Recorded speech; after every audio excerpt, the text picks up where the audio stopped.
Ceci est un livre audio autogénéré par Google. Chemin de la mémoire. Chemin de la mémoire. Fondée par Alain Forest, cette collection est consacrée à la publication de travaux de recherche, essentiellement universitaires, dans le domaine de l'histoire en général. Relancée en 2011, elle se décline désormais par séries, chronologiques, thématiques en fonction d'approches disciplinaires spécifiques. Depuis 2013, cette collection centrée sur l'espace européen s'ouvre à d'autres aires géographiques. Dernier titre paru. À LOUKO, Ange Thierry, La politique étrangère de Willy Brandt 2014. CEHRELI, Silla, Les magistrats ouest-allemands font l'histoire, La Zentralstelle de Ludwigsburg 2014. Fontaine, Olivier, Défense et défenseurs de l'île Bourbon 1665 à 1810 2014. BECIROVIC, Bogdan, L'image du maréchal Tito en France 1945 à 1980 2014. Lebar, Loïc, Les professeurs de silence. Maître d'études, maître répétiteur et répétiteur au XIXe siècle, 2014. LAGARDERE, Vincent, Le commerce fluvial à Mont-de-Marsan du XVIIe au XVIIIe siècle, Le quartier du port, tome 2, 2014. Bouillet, Mathias, La principauté barmise, 1301 à 1420. L'émergence d'un État dans l'espace lorrain, 2014. BOWD, Gavin, La vie culturelle de la France occupée, 1914 à 1918, 2014. Warline, Jean-Fred, J.P. Tercier, L'éminence grise de Louis XV. Un conseiller de l'ombre au siècle des Lumières, 2014. Marc, Sandra, Les Juifs de la Cône-les-Bains, Tarn dans l'après-guerre, 2014. Ces 10 derniers titres de la collection sont classés par ordre chronologique en commençant par le plus récent. La liste complète des parutions, avec une courte présentation du contenu des ouvrages, peut être consultée sur le site www.harmattan.fr. Citation. Pour parler rigoureusement, aucun individu ne produit une invention, dans le sens habituel du terme. L'objet que, par convention linguistique, nous appelons une automobile, un téléphone, comme s'il s'agissait d'une entité, est en fait l'agrégat d'un nombre presque infini d'unités individuelles d'invention, chacune d'entre elles étant la contribution d'une personne singulière. Dire que l'une de ces unités interrelatées est une invention, et son créateur un inventeur, est une forme d'absurdité. Alfred Kahn, 1940. Introduction. Ce livre traite de différentes guerres des brevets de la fin du XIXe et du début du XXe siècle. 3 cas sont analysés. La guerre des patents déclenchée par Thomas Edison pour faire respecter son droit de premier et seul inventeur de l'industrie du cinéma, l'affaire du brevet Selden dans l'industrie automobile, le conflit prolongé autour du brevet des frères Wright dans l'industrie des avions. C'est d'abord une étude historique qui retrace le déroulement de ces différentes guerres, en recherche les causes et en analyse les conséquences, mais ce sont aussi les rapports entre l'institution des brevets et l'activité industrielle, entre l'institution des brevets et l'innovation, qu'on veut étudier ici, en utilisant une méthode tout à la fois historique et comparative, la comparaison portant sur les États-Unis et la France. Car les brevets d'invention à la française ne sont pas les patents américains. Ils ne donnent pas les mêmes droits et les mêmes possibilités de contrôle des marchés et des activités industrielles, en cette fin du XIXe siècle tout du moins. Nos 3 études de cas portent sur des industries naissantes, des industries qui émergent pratiquement au même moment en Europe, plus particulièrement en France et aux États-Unis. Ces industries auraient dû logiquement suivre à peu près le même chemin et connaître le même développement. Il y avait en effet partout des systèmes de brevets, ou patents, accordant aux inventeurs des droits exclusifs sur leurs inventions, et des titres étaient délivrés. Les principales nouveautés techniques, à l'origine des nouvelles industries du cinéma, de l'automobile et des avions, étaient d'ailleurs mises sous brevet des 2 côtés de l'Atlantique. Mais il n'y eut en France aucun conflit généralisé et prolongé autour de ces titres, aucune guerre des brevets. Les guerres des brevets sont alors une spécificité américaine. Ce sont des patent wars. Ainsi, dans l'industrie du cinéma, le conflit juridique initié par Edison devait durer une dizaine d'années, d'autres détenteurs de titres intervenant en riposte pour contester les droits d'Edison ou faire valoir leurs propres patents, et cette insécurité juridique générale handicapa fortement le développement de la nouvelle industrie des motion pictures, alors qu'aucun conflit du même genre n'existait en France, et c'est bien une des causes de la suprématie mondiale du cinéma français jusqu'en 1914. Le même constat peut être fait dans la construction des avions. La guerre des brevets commença aux États-Unis à l'initiative des frères Wright vers 1908, et ne se termina qu'avec l'intervention de l'État fédéral en 1917. Les Wright étendirent le conflit à l'Europe, en France et en Allemagne, avec d'ailleurs des résultats mitigés. Aux États-Unis par contre, Glenn Curtis, attaqué comme contrefacteur, fut condamné en 1913. Il fit appel, fut recondamné en 1914 et relança le litige. La construction aéronautique américaine là aussi souffrait de cette situation de conflit permanent, et les avions produits aux États-Unis étaient bien inférieurs à ceux que produisaient les Français et les autres Européens. Aussi, quand l'administration Wilson commença à envisager sérieusement l'envoi d'un corps expéditionnaire en Europe, elle dut se résigner à intervenir. Elle imposa l'arrêt des conflits et la mise en commun des brevets par constitution d'un pool. La production put enfin prendre son essor, mais le retard sur l'Europe ne sera comblé que bien après. Et pendant toute la durée de la Première Guerre mondiale, les aviateurs américains utilisèrent sur le front des avions français. Dans l'industrie automobile, l'interminable affaire du brevet Selden n'eut pas de conséquences aussi spectaculaires et ne freina pas réellement l'essor de la nouvelle industrie.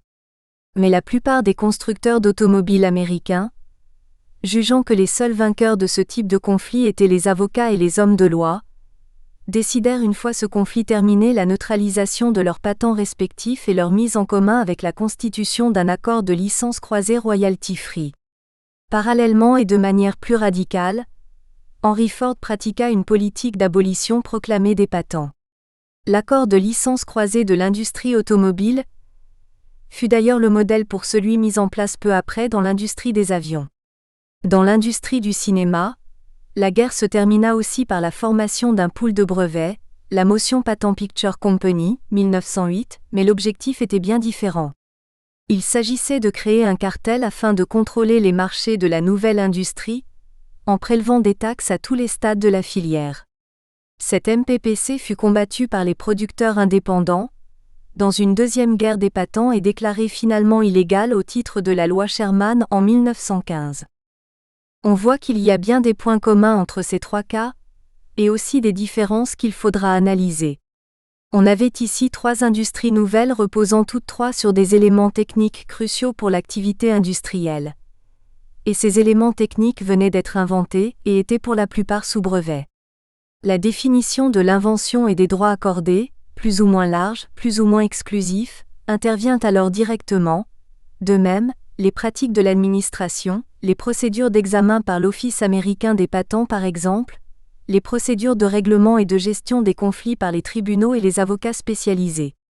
La production de titres avait en effet aux États-Unis un effet immédiat, et l'exclusivité y était bien garantie, avec une définition de l'invention parfois très large. Le résultat en était la création d'une économie particulière des titres et des droits, et un impact sur l'industrie tout entière, ce qui explique, comme nous le verrons, les évolutions différentes en France et aux États-Unis. Il y avait des deux côtés de l'Atlantique, deux systèmes de brevets différents. Ces systèmes reposaient sur deux représentations différentes de l'invention et des droits de l'inventeur, construites dans chaque pays par les lois et les jurisprudences, les pratiques de l'office, des tribunaux, des juges, des avocats. Et ces représentations déterminaient alors très largement le comportement des inventeurs, des industriels et des hommes de loi.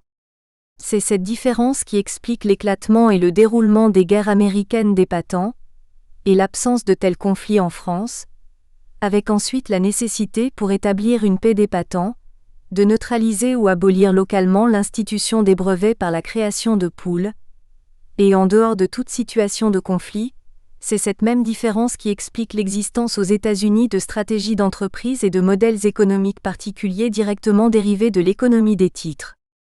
Le travail de recherche qui a permis ce livre a commencé il y a un peu plus de 10 ans, par une étude sur la guerre des patents, menée par Edison dans l'industrie du cinéma aux États-Unis. J'ai découvert ensuite l'affaire du brevet Selden. L'objectif était déjà la comparaison de deux systèmes de droit, brevet d'invention français et patent américain. J'ai été conduit par la suite à comparer, de plus en plus finement, les modèles économiques engendrés par cette situation dans l'industrie du cinéma en France et aux États-Unis, en dépassant alors le simple constat général en termes de freinage, paralysie ou retard global de l'industrie. L'étape finale a été l'élargissement de la recherche à l'industrie de la construction des avions avec la guerre des brevets, menée par les frères Wright, une étape réalisée dans le cadre d'un projet de l'Agence nationale de la recherche, le projet ANRPR-OPICE. À chaque fois, je découvrais de nouveaux problèmes et de nouvelles questions, avec toujours le même étonnement face à l'écart abyssal séparant les discours contemporains les plus favorables au brevet, et ce que la simple étude et connaissance de l'histoire peut nous apprendre. Derrière cette étude, il y a donc une interrogation sur l'institution des brevets et un regard critique sur la diffusion récente depuis les années 1980 de thèses favorables au renforcement des brevets, les Strong's Patents de la littérature américaine, et plus généralement, de thèses favorables à la prolifération de toutes sortes de droits dits de propriété intellectuelle, que ces droits s'appliquent ou non à des objets techniques. Il y a en effet un changement manifeste dans le discours des économistes, car si l'institution des brevets a toujours divisé les économistes, avec des positions allant d'une condamnation sans appel à des approches plus nuancées et plus embarrassées, ce qui dominait jusqu'aux années 1980 était plutôt le scepticisme. En 1958, l'économiste Fritz Machlup résumait ainsi cette position dans son étude sur les patents pour le Congrès américain. Aucun économiste ne peut affirmer avec certitude que le système des patents tel qu'il opère aujourd'hui se traduit par un bénéfice net ou une perte sèche pour la société. S'il n'existait pas, il serait irresponsable, sur la base de ce que nous savons de ses conséquences économiques, de recommander d'en instituer un. Mais dès lors qu'il existe depuis longtemps, il serait irresponsable, à partir de nos connaissances présentes, de recommander de l'abolir. Cette dernière affirmation s'applique à des pays comme les États-Unis d'Amérique, et non aux petits pays et aux pays où l'industrie n'est pas dominante, car alors le poids différent des arguments pourrait bien suggérer une conclusion différente. À l'époque, les patents avaient d'ailleurs perdu de leur importance aux États-Unis en matière d'innovation. Le même Fritz Machlup pouvait ainsi constater qu'en contraste étonnant avec la forte croissance des dépenses et du nombre de salariés affectés à la R&D, recherche et développement, depuis les années 1920, le nombre des inventions mises sous brevet n'avait pas augmenté aux États-Unis, mais au contraire décliné depuis les années 1930. On justifiait généralement alors dans les années 60 et 70 l'existence des brevets en termes d'incitation à l'innovation, ou en termes de dévoilement des secrets de fabrication, mais les bénéfices sociaux éventuels étaient toujours mis en balance avec le coût social du monopole temporaire créé par la loi. Il fallait donc évaluer, et éventuellement au cas par cas, les deux effets contradictoires de la protection, et de manière générale agir plutôt pour limiter l'importance et l'étendue des brevets. Aujourd'hui, cette situation a complètement changé, car dans la décennie 1980, un ensemble de réformes et de traités internationaux ont fait apparaître un nouveau régime de propriété intellectuelle. Le champ légal des patents a été étendu aux États-Unis, en Europe et ailleurs. Et les frontières coutumières entre le brevetable et le non brevetable, entre la recherche de base et la R&D proprement dite, déplacées, ouvrant ainsi de nouveaux domaines à la brevetabilité, y compris en matière de recherche académique. Et ce régime, suite aux accords ADPIC de l'Organisation mondiale du commerce, tend à étendre son emprise sur l'ensemble de la planète. Parallèlement, une sorte de rupture est apparue dans le discours des économistes avec des approches en termes de droits de propriété intellectuelle, copyright, patents, trademarks, etc., où l'existence et le renforcement des droits exclusifs sont censés permettre la production, la diffusion et la transformation des connaissances et des innovations, à partir du moment où les titres et les droits peuvent être librement échangés et transférés sans coûts excessifs sur le marché des droits, car cette circulation marchande est supposée conduire naturellement à une allocation optimale. Toute préoccupation de politique de concurrence semble alors disparaître et le renforcement et l'extension de la protection par brevet deviennent des objectifs en soi. Un exemple de ce renversement de perspective est la proposition de Kitch en 1977, de ne plus considérer les patents comme des dispositifs assurant le retour des capitaux engagés dans l'activité innovatrice, Reward Theory, mais plutôt comme assurant une allocation efficiente des ressources pour l'exploration d'un champ de recherche, Prospect Theory. Kitch postule qu'attribuer des brevets larges aux inventeurs dans les stades premiers d'une recherche donne une activité innovatrice mieux organisée et plus économe en ressources, et une meilleure exploration des différents champs de recherche. Dans cette perspective, affirme-t-il, mettre en avant les effets négatifs, le monopole n'a plus grand sens, car c'est justement le contrôle du prospect avec le renforcement du principe d'exclusivité qui permet d'accroître les résultats de la recherche. Il affirme de plus que tout système de brevet intègre, de manière plus ou moins importante selon les pays et les époques, une certaine protection des prospects et que c'est même une fonction importante, si ce n'est dominante du système américain des patents tel qu'il opère en réalité. Il regrette d'ailleurs la situation du XIXe siècle, car la plupart des lois antitrust, destinées à confiner le système des patents dans sa propre sphère, étaient implicitement basées sur la Reward Theory, ce qui a sans doute altéré la capacité du système à s'acquitter de sa fonction de prospection des prospects.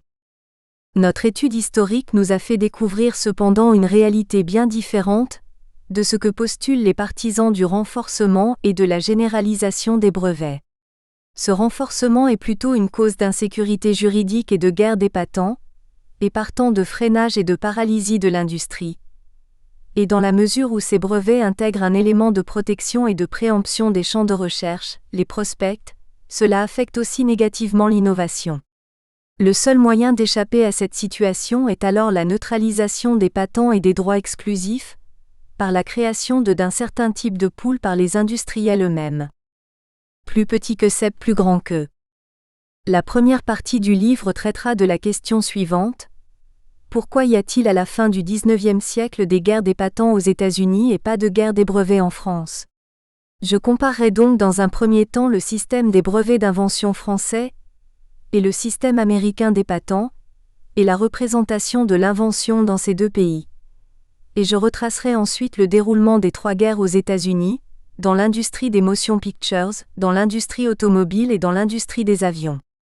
La deuxième partie est consacrée aux conséquences de ces guerres sur l'industrie. Par-delà l'impact global et négatif des conflits, on étudiera les modèles économiques existants.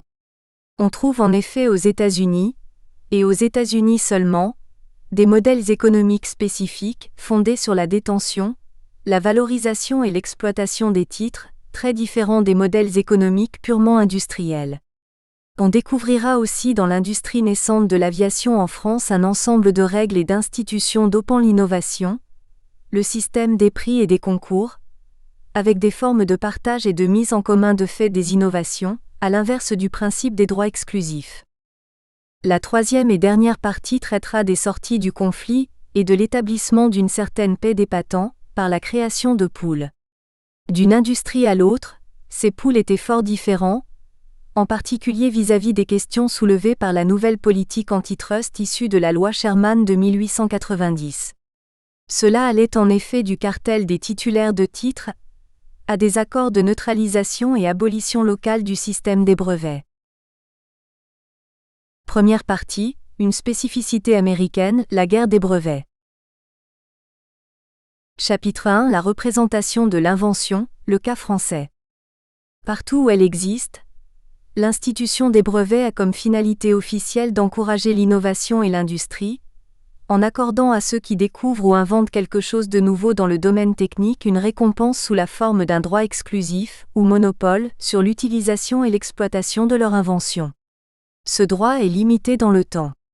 Mais d'un pays à l'autre, d'une époque à l'autre, la définition de ce que la loi des brevets va reconnaître comme invention et du champ, plus ou moins large et étendu, des droits accordés, va s'avérer différente. De plus, les pratiques administratives, l'existence ou l'absence d'un examen préalable, les procédures judiciaires en cas de litige renforcent ces différences. Pour notre étude, le principal problème est sans doute une représentation différente de l'invention en France et aux États-Unis qui fait que les brevets d'invention à la française ne sont pas les patents américains. car cette représentation de l'invention et des droits des inventeurs encadre et détermine les comportements de tous les inventeurs, les industriels et hommes de loi confrontés à l'institution des brevets.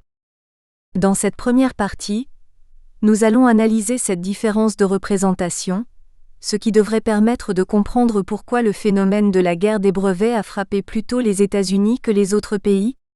Des deux côtés de l'Atlantique, il existait en effet des systèmes des brevets accordant aux inventeurs des droits d'exclusivité sur leurs inventions. Des titres étaient délivrés et il y avait même des litiges. Mais, en Europe et plus particulièrement en France, ces litiges ne se sont pas transformés en une guerre générale et le développement des trois industries nouvelles du cinéma, de l'automobile et de la construction des avions n'a donc pas été affecté. Nous ferons cette comparaison, en traitant d'abord dans ce premier chapitre des brevets d'invention à la française, puis dans le deuxième chapitre, du cas américain. On pourra ensuite aborder les différentes guerres des patents dans le troisième chapitre, avec le cas Edison, cinéma, le cas Selden, automobile, et le cas des frères Wright, construction des avions. 1. Préalable, brevets et émergence de l'industrie.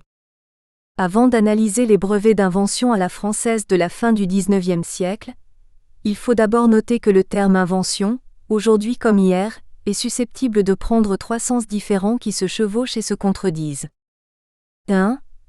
Il y a d'abord l'invention au sens commun et populaire du terme, ce qu'aujourd'hui les économistes appellent plutôt l'innovation, c'est-à-dire une nouveauté qui fait plus ou moins rupture dans l'ensemble des connaissances, des techniques et des routines productives existantes.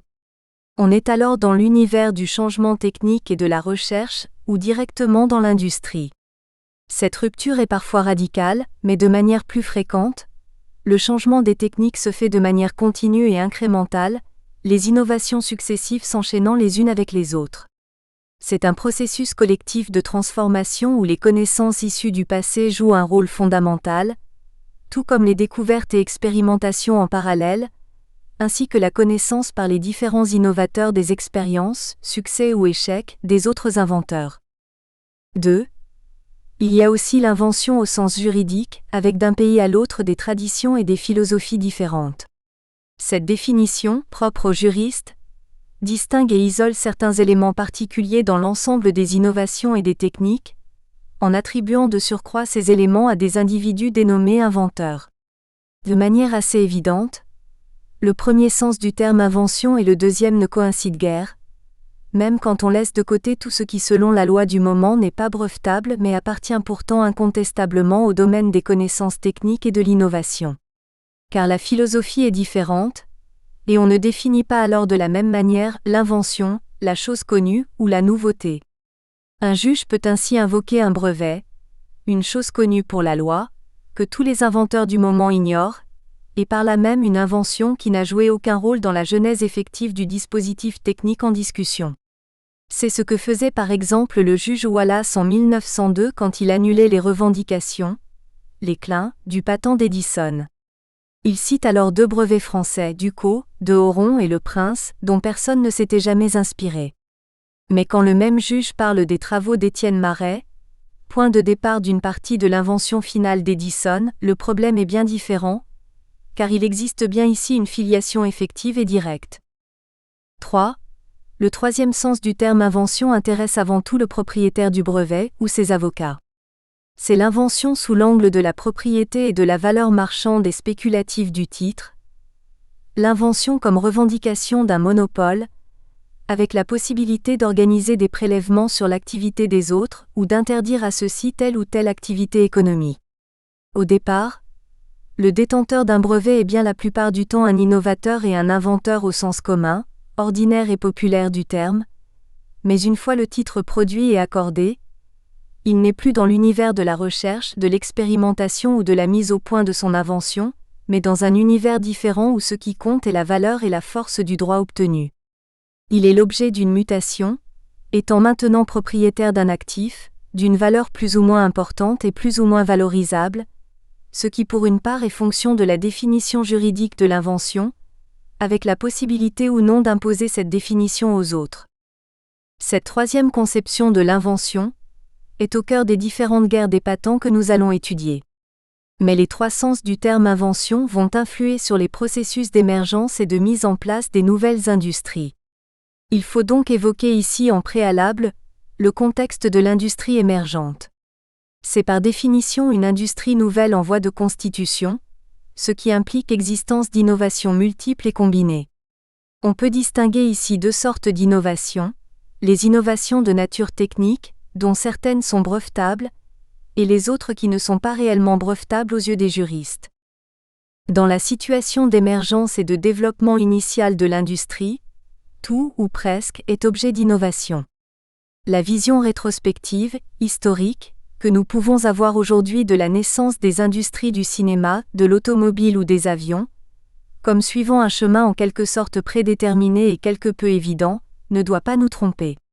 Car à l'époque, pour l'ensemble des protagonistes, rien n'est réellement évident ou défini à l'avance. Ils sont tous dans une situation où l'incertitude est forte, et même radicale.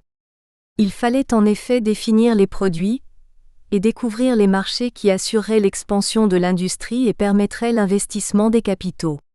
Il fallait aussi trouver les modèles économiques pour les différentes entreprises concernées par cette nouvelle activité, trouver les formes de la division du travail, les rapports à établir entre les firmes dans les filières de production. Autant de choix possibles, autant d'incertitudes, et autant d'innovations, et ces innovations étaient souvent de nature plus organisationnelle ou institutionnelle que de nature technique et donc très rarement brevetables. À la base cependant, pour qu'une nouvelle industrie se constitue, et c'est le cas des trois industries qui nous intéressent, il faut un nouveau système technique dont certains éléments peuvent toujours être brevetés. Et c'est bien ce qui s'est passé dans les trois industries du cinéma, de l'automobile et de l'aviation, où la mise au point d'un nouveau système technique a permis l'apparition de l'industrie. C'est le cas pour l'industrie automobile, où l'innovation technique décisive est la mise au point de moteurs suffisamment légers et puissants, plus précisément les moteurs à explosion 4 temps. Le reste ne posait guère problème, étant déjà connu et utilisé. On produisait en effet déjà des automobiles à vapeur et des automobiles mouesses par l'électricité. C'est en Allemagne qu'un premier moteur 4 temps, lourd et peu puissant, fut mis au point par Otto et Daimler, en 1876. L'industriel Deutz, qui en assurait la production, protégea cette technique en Allemagne au moyen d'un patent, mais ce patent fut contesté et invalidé en 1884 et 1886, et cet événement hâta de plusieurs années la naissance de l'industrie automobile.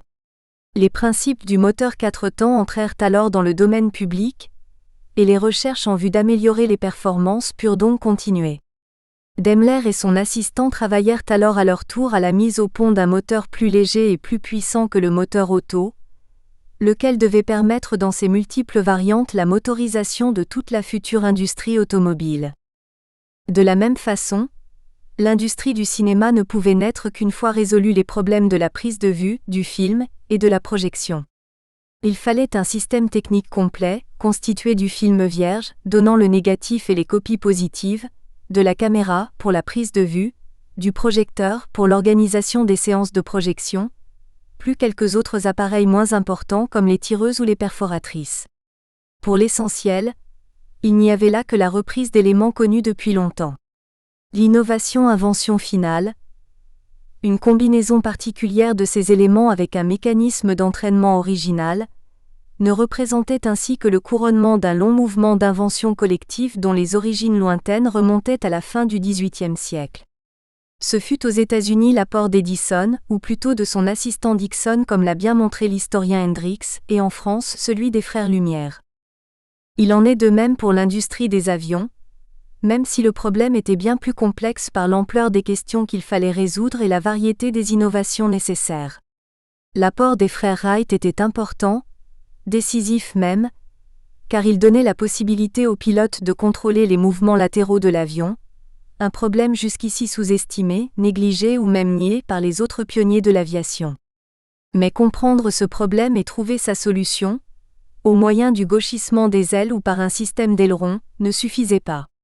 Il fallait aussi trancher la question de la forme générale de l'aéroplane, ou décider du nombre et du dessin des ailes.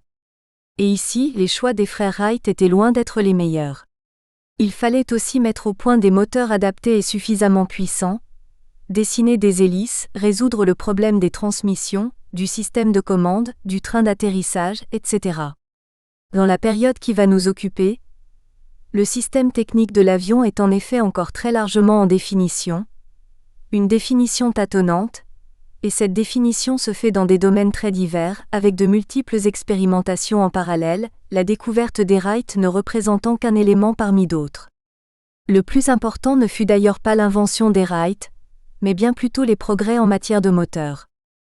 Revenons au deuxième sens du terme invention, l'invention au sens juridique. D'une manière générale, l'industrie en émergence représente une situation spécifique pour la brevetabilité. Une industrie plus ancienne dispose généralement d'un système technique bien établi, suffisamment ancien pour que la plupart de ces éléments soient classés dans ce que le droit désigne comme appartenant au domaine public. Dans cette situation, les techniques les plus cruciales pour l'activité industrielle, absolument nécessaires donc pour être dans l'industrie, sont à la disposition de tous et chaque industriel peut en user sans restriction juridique particulière. Il en produit souvent alors sa propre version, améliorée ou non, une version qu'il peut même breveter, sans pouvoir interdire aux autres d'en faire autant, ce qui les met formellement tous sur le même plan. De nouveaux éléments techniques importants peuvent apparaître et étant brevetés restaurer çà et là le principe d'une propriété réellement exclusive, mais la plupart du temps, leur insertion dans le système technique préexistant n'influence que de manière limitée et indirecte les activités des autres. Elle ne peut en tout cas les bloquer totalement. Il n'y a plus en effet de brevet dit basique ou bloquant. À l'inverse, le système technique d'une industrie émergente comporte toujours des éléments suffisamment nouveaux pour être définis juridiquement comme des inventions, alors que la possibilité d'utiliser librement ces éléments est une condition absolument indispensable à l'entrée dans l'industrie. Le brevet crée un domaine privé, réservé, en faveur du propriétaire du titre, un domaine qui peut être ouvert à d'autres par concession ou vente de licences d'utilisation, ou à l'inverse totalement interdit d'accès. Comme le disait Philippe Dupin, le rapporteur de la loi française sur les brevets d'invention à l'Assemblée nationale en 1844. Le brevet est un droit de veto sur le travail d'autrui. Le titulaire du brevet peut en effet interdire aux autres l'entrée dans l'industrie. Il peut en contrôler l'accès et la monopoliser en tout ou en partie.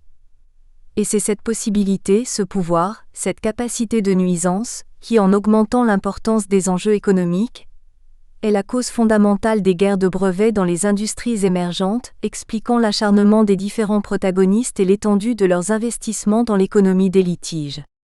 Le problème est que dans une industrie émergente, des éléments cruciaux du nouveau système technique sont brevetés et appartiennent de plus à des domaines privés relevant de propriétaires différents. En l'absence d'accord entre eux, cette situation de brevet bloquant peut donner naissance à des conflits juridiques prolongés et enchevêtrés, ce que l'on désigne généralement alors par le terme guerre des brevets, pour distinguer cette situation de la simple poursuite en contrefaçon. Tout brevet recèle en lui-même la possibilité, voire la nécessité pour le faire valider, du litige. Comme disait le juriste Augustin-Charles Renoir au milieu du XIXe siècle, qui terra, guerra.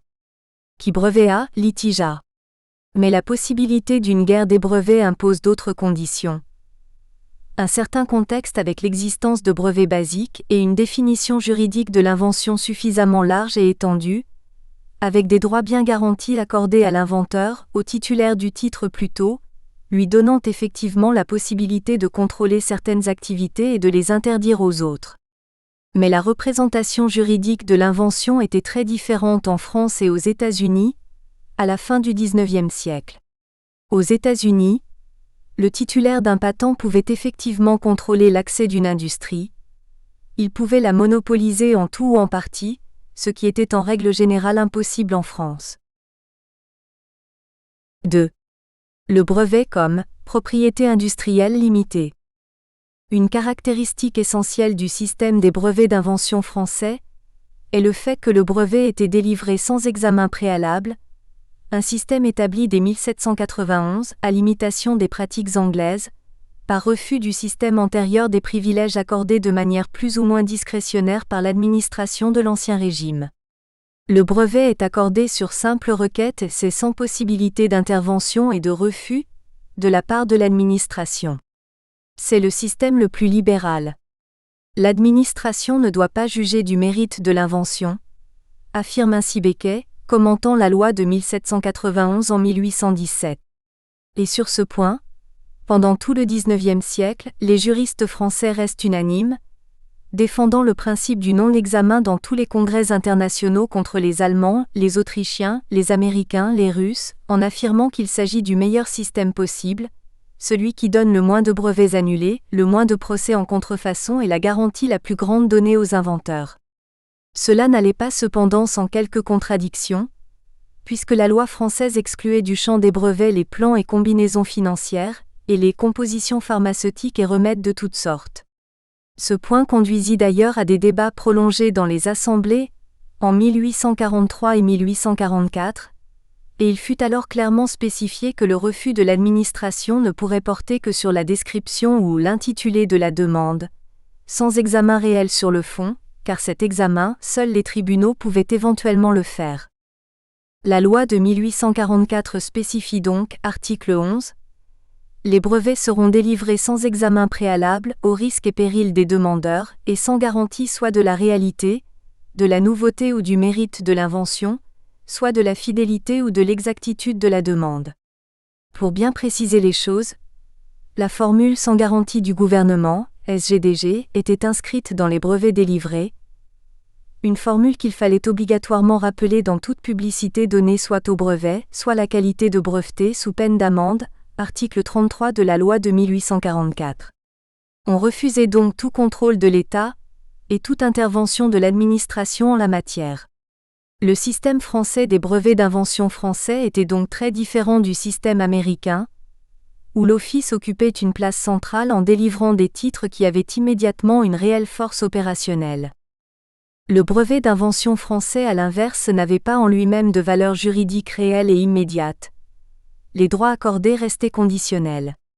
Le brevet, dit par exemple Pouillet, constate une prétention, du breveté, une prétention que chacun a le droit d'attaquer si elle lui fait grief. C'est alors le tribunal qui tranche, en examinant directement l'affaire sur le fond, en validant ou en annulant le brevet et en fixant seul la valeur juridique du titre. Mais les procédures judiciaires étaient souvent longues, coûteuses et aléatoires.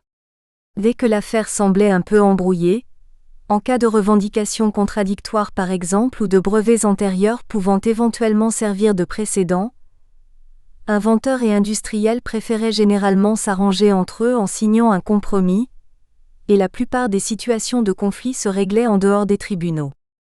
Au tournant du XIXe et XXe siècle, quand l'industrie du cinéma, l'industrie automobile et l'industrie de l'aviation commencent leur développement respectif, la loi des brevets d'invention en France est toujours celle de 1844 votée à la suite d'un long débat parlementaire, avec à l'arrière-plan la grande controverse sur la propriété littéraire et la propriété des inventions.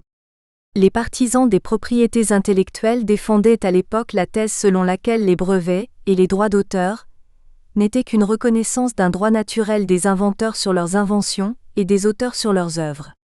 Ils réclamaient donc la perpétuité de ce droit, à l'exemple de ce qui existait pour la propriété foncière. Ils pouvaient d'ailleurs s'appuyer sur les débats à l'Assemblée constituante et sur l'intitulé de la loi de 1791, selon laquelle il fallait regarder une découverte industrielle comme la propriété de son auteur.